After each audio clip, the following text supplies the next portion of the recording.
identified the entities and we've identified the relationships between them. We've made sure that the relationships that we've identified are real and aren't derivable from other relationships.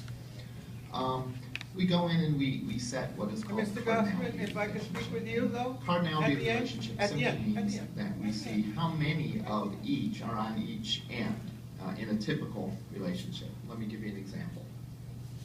Showed this diagram before, and I said the supplier has a one-to-many relationship with product.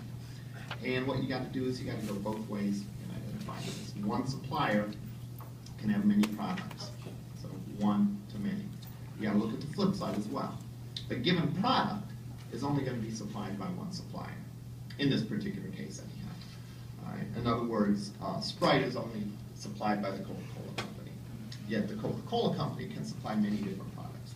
Because supply Coca-Cola, Sprite, so on, Diet Coke, so on and so forth. So that is a one-to-many relationship. There's really three kinds of relationships that you can have. And there's a one-to-many, which is a very typical relationship, probably the one you see most often. There is a many-to-many relationship. In our diagram here, a many-to-many relationship might be between products and orders. In fact, it would be between products and orders. A given product can be on many orders. You know, a bunch of people might order cases of Diet Coke, for example, if this is a food distributor.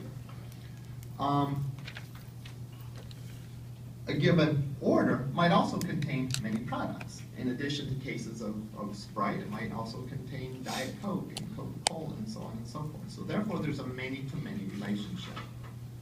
A given product can be on many orders. A given order can contain many products. So that's a many-to-many relationship. All right. One thing about many-to-many relationships is they have to be resolved before they're put in the database. And the way you resolve a many-to-many relationship is what's called an intersecting entity. You would create something as an entity between the two. So for example, if I had order and products, I might create an entity called an order line item.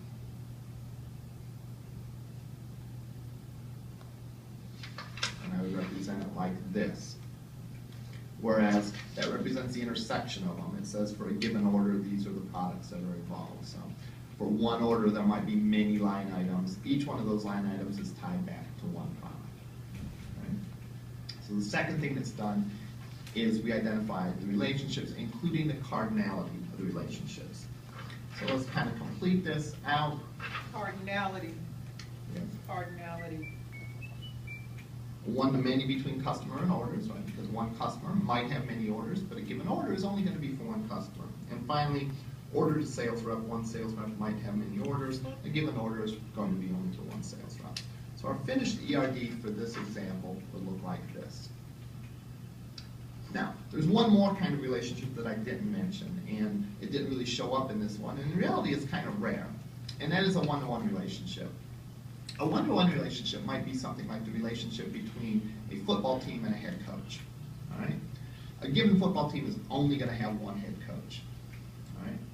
You don't see tag team head coaches in the NFL. All right? A given coach, at least at one point in time, is only going to be the head coach of one team. So you have a one-to-one relationship. You might have, in businesses, you might have a one-to-one relationship between department and department manager. Each department only has one department manager, and each department manager only manages one department. So you have a one-to-one relationship between those. Again, one-to-ones are actually sort of rare. You really don't see those quite as often as you see the other kind. All right. What's the last step that you do in performing a data model? And that's where you identify the attributes.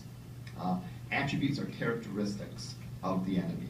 In other words, what are the pieces of data that we want to store for each supplier, for each order, for each customer, and so on and so forth. All right? For the supplier, I would imagine we would want to store the name of the supplier. We would want to store the phone number of the supplier. We would want to store the address of the supplier, and so on and so forth. So those are the kind of basic attributes that you would store. There's one special kind of attribute, though. It's called a primary key. And the primary key is the field that's used to uniquely identify the member of the entity. For example, you here in college, you all have a student number, right? That is a primary key of the student table. There's no two students that have the same student number. If your student number is 1234, there's not another student that has 1234 that uniquely identifies you. All right? Every student has one, and no student has the same as another student. That's a characteristic of a primary key. Well, each of our tables or each of our entities should have a primary key. For a supplier, it might be something like supplier number. For customer, it might be customer number. For products, it might be the UPC code or the product number or something like that. Again, all these things are used, but they must uniquely identify members of that entity. That's one special attribute that needs to exist in every entity. All right? Another kind of attribute that exists is called a foreign key. And a foreign key is how we, in the database, establish that relationship. Okay, so, for example, between products and suppliers, what we would have as one of the attributes in the product table, we would have the supplier ID number.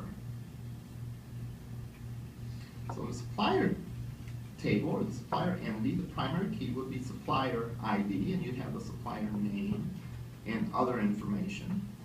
In the product table, the primary key would be product ID, and maybe the product description, and maybe the price, and so on down the line. But one of the attributes would be the supplier ID. That supplier ID is going to point back from the product to the supplier. So for example, if Coke was supplier 1234, then Sprite might be product 5723, but it would have in it an attribute of supplier ID that would point to Coke's supplier ID, 123. Apologize. And that's how we Jump establish to those another video. relationships. You Could I only just double use the primary check key of my- one table My clock. as an attribute And of I the want other to make table, sure that point you back get to it, the, all right, to establish a And it's relationship. almost Do not, done for with example, this put one. the name of Coca-Cola in Sprite. That's an attribute of the supplier. and If you want to point a product to a supplier, you use the so a number of these